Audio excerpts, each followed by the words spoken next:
Building a specialized microcomponent requires the same precision as tuning a high-performance racing machine. You already know exactly what your component needs to do. Now you have to figure out how to physically build it. We approach this in two distinct phases. Phase 1 is generating as many raw concepts as possible. Phase 2 is scientifically selecting the best option from that pool. Following this strict sequence prevents costly failures down the line. It removes human emotion and bias from the build, leaving only the most viable mechanical design. Phase 1 starts with the ideation sprint. You gather a dedicated crew, ideally 6 to 12 people, and start throwing ideas onto paper. The one strict rule here is zero criticism. You need to keep the flow of ideas moving without friction. Write down every idea, even if it seems ridiculous or impossible.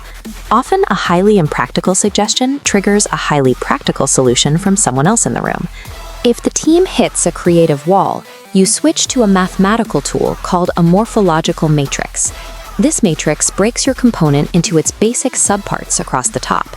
By filling the rows beneath with different technical ways to achieve each function, you create a menu-like system. Mixing and matching one item from every column instantly generates hundreds of unique mechanical combinations. Using this structural matrix turns a stalled brainstorm into an overwhelming arsenal of viable mechanical options. Once you have your best concepts, the next filter is the back of the envelope sketch. These are rough doodles, stick figures, and block diagrams. You oversimplify the problem to test if the basic physics actually hold up. You must prove the mechanics on paper first. Moving straight into advanced CAD software wastes time and budget on concepts that might fail basic physical constraints. After passing the physics test, you translate the rough doodles into clearer visual formats, like 2D flat views or 3D isometric pictorials. A concept is not a true contender in the build until its physical layout is proven visually on the page. Now we enter Phase 2, concept selection.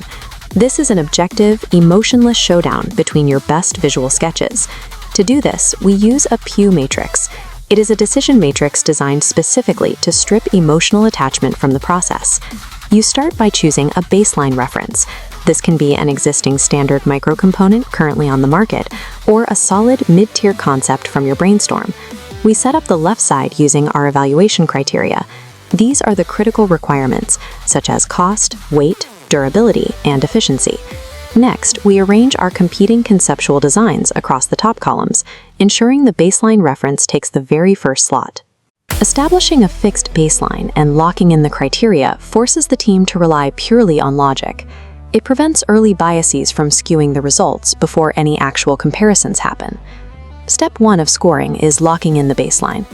We do this by assigning a 0 to every single evaluation criterion in its column. Every new concept must now be compared individually against this baseline, one criterion at a time. The rules of scoring are strict. If the new concept is clearly better than the baseline, it receives a plus. If it performs clearly worse, it receives a minus. And if roughly equal, it receives a 0. This granular head-to-head scoring isolates individual mechanical strengths. It prevents a design with flashy overall aesthetics but deep functional flaws from taking the win. Now for the calculation phase. For each column, you simply add up the total number of pluses and subtract the minuses. The absolute winner is the design holding the highest positive net score at the end of the calculation. Your final step is taking this mathematically proven champion out of the conceptual phase and moving it forward into detailed design and physical prototyping. Mastering this two-phase process takes the unpredictable nature of raw creativity and structures it into a rigorous, predictable engineering pipeline.